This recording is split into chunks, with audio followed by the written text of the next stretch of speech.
Get ready for Netflix's gripping new medical drama, Pulse. Set in a cutting-edge Miami trauma center, third-year resident Dr. Danny Sims is unexpectedly thrust into a promotion when beloved chief resident Dr. Xander Phillips gets suspended. Then, with the emotional and physical stakes at their highest, a storm will push the hospital and its residents to their limits. Witness how life can change in a heartbeat when you're operating under pressure. Watch Pulse April 3rd, only on Netflix. This is a Rogue Media Network podcast.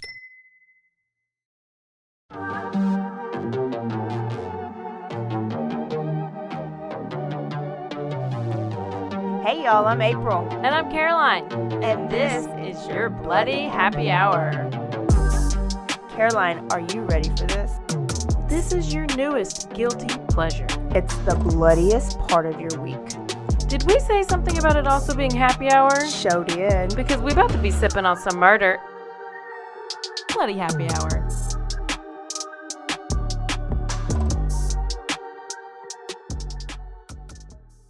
Hey y'all, this is April. And this is Caroline. Well, this is Bloody Happy Hour. Welcome. Welcome. This is Turn Up Tuesday, and you said it perfectly earlier. This is our headline highlights. Yeah, it's like what's in the headline, what's in the news. Yeah, we're just highlighting those, and so it's Caroline's turn. What's going on? Okay, so we have a little Kohberger update because trial is starting in August. Okay, hopefully. I mean, it looks like it's a go. So we have little bits of info that keep coming out, like because it's supposed to be gag orders, so we don't know anything about anything. But there's been what the latest thing was that has come out is that there was a purchase of a black. I want to say baklava, but it's not. That's like a Czech food, but it's balaclava. So it's basically like one of those, like a ski mask thing that, like, it's like a black thing that goes over the top of your head all the way to your neck, but it has a little eye hole, like if you're skiing. Oh, Sweepy has one. Yeah, of course. So Kohberger purchased one from Dick's Sporting Goods in January 10th. Of 2022, same thing that the surviving roommate described as the person wearing during the murder. Kohberger, don't worry about it, Kohberger. It's a coincidence, just like the knife sheath, just like and the knife, and your ping it cell phone location and your eyebrows. It's all a coincidence. It's all a coincidence. Don't worry about it. It's fine. Don't worry about it. It's going to be okay. That's really all that is on Kohberger. Come on, Kohberger. And then you can't produce it because you can't produce the knife or the knife sheath or the knife. Did he leave the knife at the crime scene? No, there's no knife. They have not found a knife. They just know that it was a K-bar knife by the K-bar knife sheath. It's just like the little cover thing. Yeah. But they don't have the knife. Right, but they said in the beginning it was K-bar knife by, I guess, the wounds on the body too. Oh, yes. Okay. And obviously the sheath. Yes, and that's where they found the DNA on the button of the knife sheath. Yeah. And everything else that came with it. But it's okay. He went to now he's autistic, and now has all this other symptoms, and they're like, well, how's the jury going to feel when he's just stoic? And because he has autism, it's normal for kids with autism. I know. Yeah, he's got so he just is stoic, and he's just so calm, and he's just, he does not move. Wow. I don't know, but anyway, we're gonna see. Okay. We'll see. Do you have the Riley strain and stuff? All I saw was so Riley Strain was our Nashville, Tennessee kid that was on Broadway Street, and he was with his fraternity. I don't remember the fraternity name. Was it It wasn't Mississippi State. I can't even remember the college.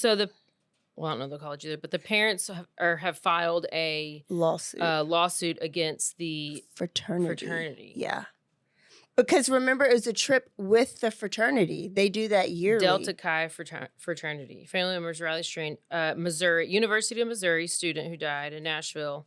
they filed a wrongful death lawsuit against the fraternity and the Pledge Brothers.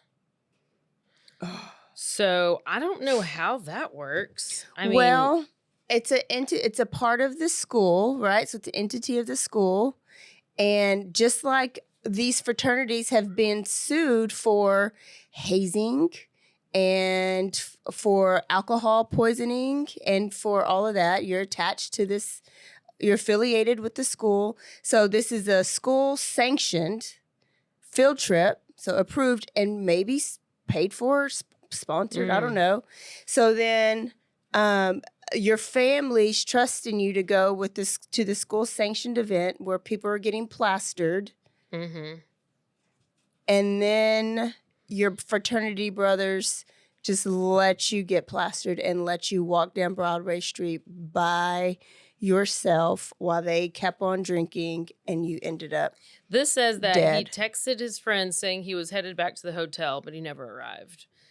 And then the autopsy says drowning and ethanol intoxication, and that his alcohol level was more than twice the legal limit. Ethanol? That's alcohol. It's just, alcohol. So he was just real drunk and like fell in the water. Do those lawsuits, I mean, do they ever go anywhere and work? I mean, fraternities have like either shut down or have ceased because of lawsuits like this. Okay, here we go. According to the lawsuit, Strain initially declined to attend the fraternity's annual formal trip to Nashville in 2024, but ultimately agreed to continue due to peer pressure. The lawsuit states that Strain boarded a charter bus from Columbia, Missouri to Nashville, where blah, blah, blah. They provided... the Delta Chi members provided beer and pre-made alcoholic Jello shots using vodka, well in excess of 15% ABV. And it says that he was offered multiple drinks despite the fraternity policies that should have been prohibited in such conduct. So then there's the rule breaking right there. Okay, well, I guess we'll see where that goes. Oh, well, I guess you got to do what you got to do. Moving on. I'm saving the best for last. Don't worry. We're gonna go to. Oh, let's do this one. This is a evil white couple adopted 5 black kids. Oh, I think I might have saw this as their slaves. Oh, I think I might have saw this. So, white couple, they were convicted, and I guess they just had this trial. They were convicted in the mistreatment of their adopted black children, including locking them in the shed. Jeannie Whitefeather. Oh, red flag. I mean, and Donald Ray Lance, were convicted and found guilty of mistreatment of their adopted black children, including anything with the middle name Ray is a red flag. Anything with middle name Ray, and if your last name is Whitefeather, I don't know if you're on a reservation or I don't know. It's the only time it's not a red flag if it's on a reservation. And so they charged on multiple counts of forced labor, human trafficking, and child abuse and neglect.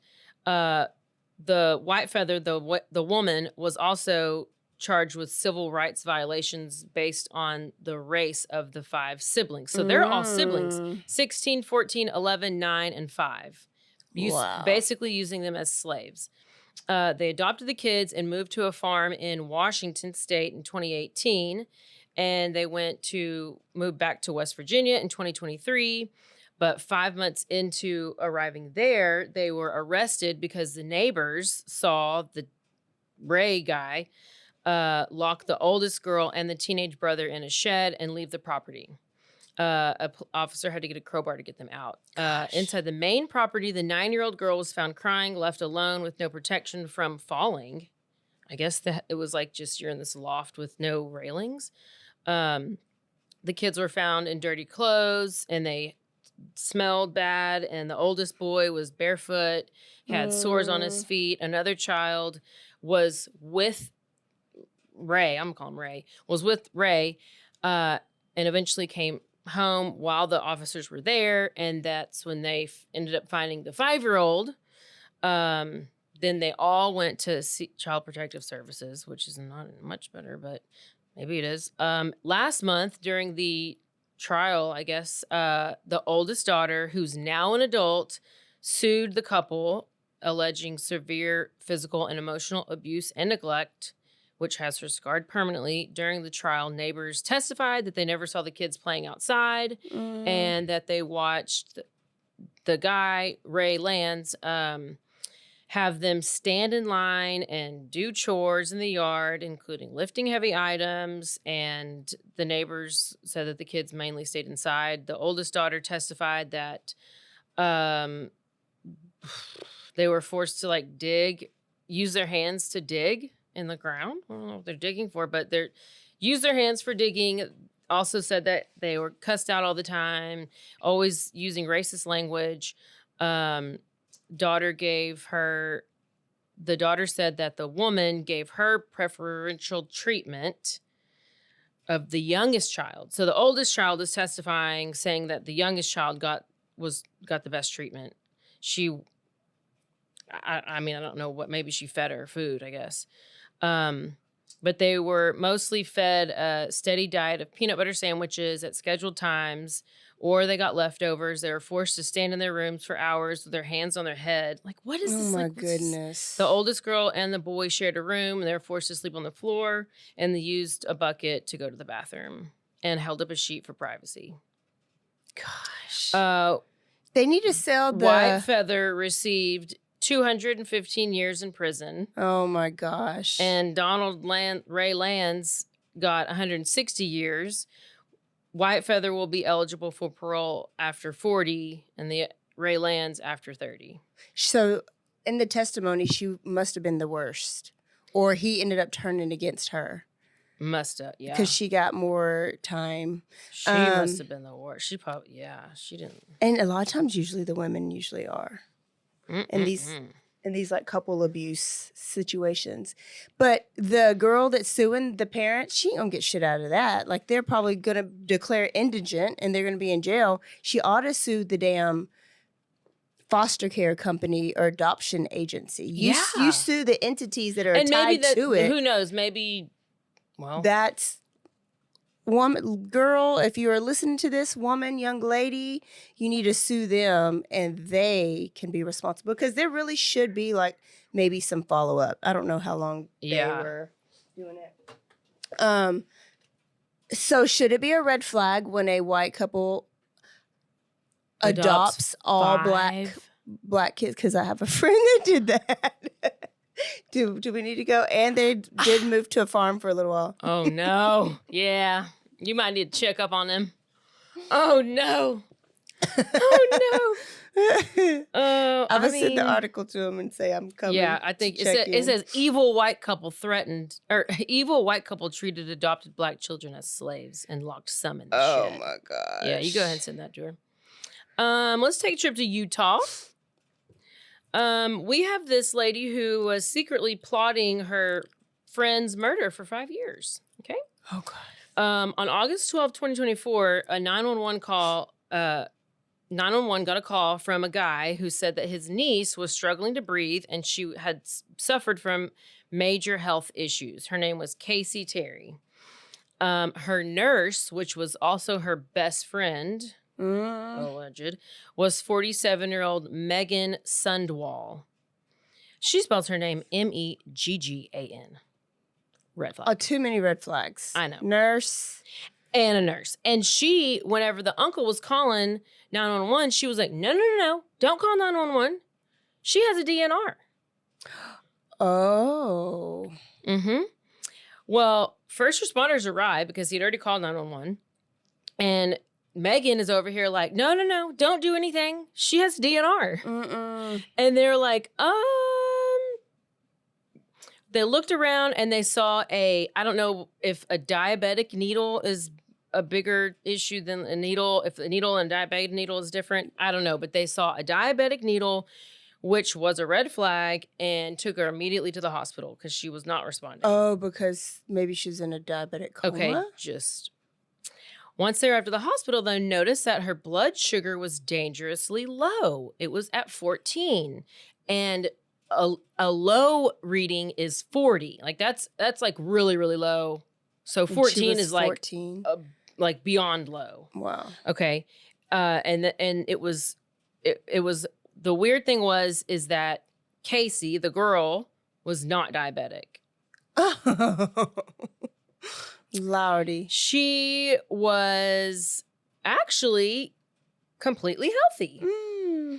The autopsy showed, so she's not diabetic and she ends up dying 3 days later. She's 30 years old, 38 years old, and she dies 3 days later. Okay. Her autopsy showed that her death was due to an overdose of promethazine, along with, which I think is like a pretty strong sedative, and then with insulin and other drugs. So it showed that Casey did, and Megan had also said that Casey had cancer. That's why she was giving her these other drugs. Okay. Other drugs. So it showed that she didn't have cancer, the autopsy. She had no medical conditions, and she had a clear medical history. And they also found that she did not have a DNR. Why would she have a DNR? If And she's not sick or in the hospital. So there was no evidence. There was no evidence that she self-administered insulin. But that her levels were tested 19 times over the past 10 hours. But she never administered it to herself because her best friend nurse did. Because she had cancer. So she thought she had cancer and she was diabetic. I don't know. So the reason this is coming back up is because this happened August 12th, 2024. Just now. I feel like that was just now. Well, then in just now in March, they find a bunch of text messages that were had been deleted from this Megan girl's phone. 28,000 to be exact. And it was between Megan and Casey. And the text started in December 2019, and it showed that Megan had been convincing Casey that she was very, very sick, and she was trying to convince Casey that she should just kill herself, and she could use insulin to do it. And so Megan says, I can give you insulin over and over until it works, and give you doses so it'll actually stay low and you can pass. Megan also told Casey that she was struggling financially. Oh.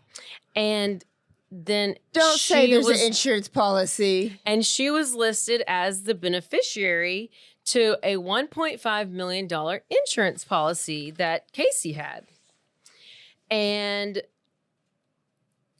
on March 20th, 2025, so yesterday. Just now. Yeah. Right now, Megan was arrested and charged with first-degree felony aggravated murder and third-degree felony obstruction of justice. And you know what? She also found out there's no $1.5 million insurance policy. There's not even an insurance policy. She had this whole plot of 5 years of killing her friend who she thought had this big, huge insurance policy for nothing. So they're both lying to each other. Sounds like it. Megan remains in Utah County Jail awaiting her next court appearance. So did Casey let her inject her? Yeah. I mean, I guess Megan convinced her that she was sick.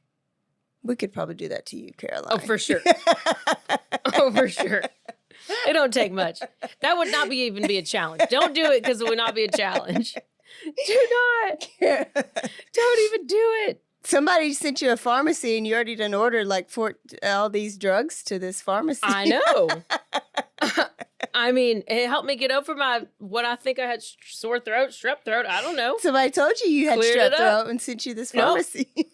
I did. I already ordered it 3 months before I even used it. Hell. I'm playing. That is horrible. I know.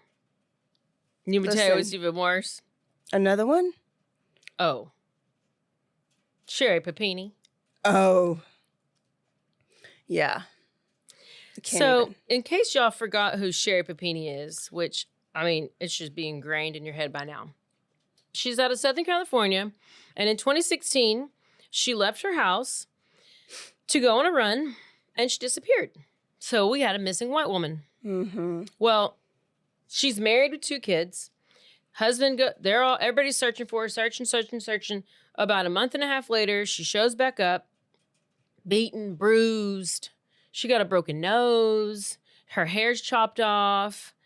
And she said Guadalupe and Maria's. Yes, she said Guadalupe and Maria kidnapped her. Lesbian Mexicans kidnapped her with masks on. Yeah. And she was branded. She had branding on her shoulder. And she heard Mexican music all the time. The whole thing. Fed beans and rice. Beans and rice. And didn't even get no chips and salsa. And so this story gets better every time we tell it. And so she said she's kidnapped, but turns out she shows back up. Husband, everybody's like, "Oh, great, you're back. You're back. Oh my gosh, a miracle." It takes like 4 years for them to finally figure out, based on some DNA, that actually this bitch was over here with her Mexican boyfriend. Just doing it every night, every day. Probably got pregnant a few times, and she just wanted to get away. Yeah, she needed a break, and she went to Hobby Lobby, got this branding kit, branded herself, chopped off her own hair, broke her own nose. With the hockey puck. And did all this stuff self-inflicted. So then she had to go to jail. Then she was finally sentenced to 18 months. Her husband filed for divorce. And did you watch the Hulu documentary that came out about it? Because I didn't. So. I don't know if it came out like last year or so, but it was called The Perfect Wife. Okay, so apparently they're now in this custody battle. I don't even know if you need to call it a battle. I don't know how it could be a battle, but the husband Keith has had custody of the 2 kids. As he should. They're 10 and 12 years old, but Sherry, now she wants to be more involved. Yeah. And pretend like none of this ever happened. She said, quote, she wants to seek reunification with one child and increased visitation rights with the other. Dad's fighting against it. During the Hulu doc, Keith, dad, said that the kids had opened up to him about some stuff that she had done to them. Before? Yes. So apparently she would get this, she soaked a rag in like alcohol, like rubbing alcohol, put it inside a baggie, and then had tied a string connected to the baggie around their neck like a necklace to make them inhale it so they would get headaches and start feeling sick and go to the hospital. Why? So she could take care of them? So she was about to be a Munchausen mommy? Yep. No, bitch, you're crazy. Yes. Go nowhere near them.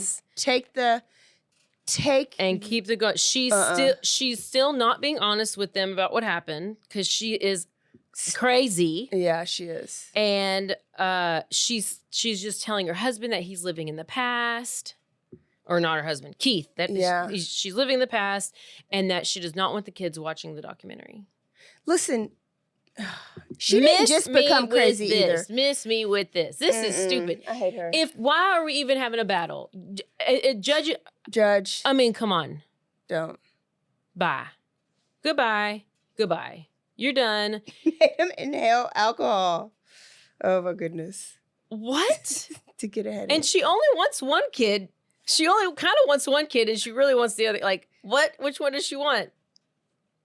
I don't. Sherry Papini, you're still the worst of them all. You are still the worst. But I am glad you did not become a Munchausen mommy and poison them. That you just. I'm sure she was trying lied about a kidnapping. She was trying real hard to. Wow, all the good news. I know. I think that. Yeah, there was another shooting, but it's boring. That's a good one to end on. Okay. Love it. Well, there's your headline highlights for the week. There's your quickie. We will see you Thursday, and I have no idea where we were going because we have a guest storyteller because, that's just what we do. I was being real lazy. So tune in Thursday for Miss Jackie. Don't forget to stay aware, stay alive, and always be DTF. Goodbye. Goodbye.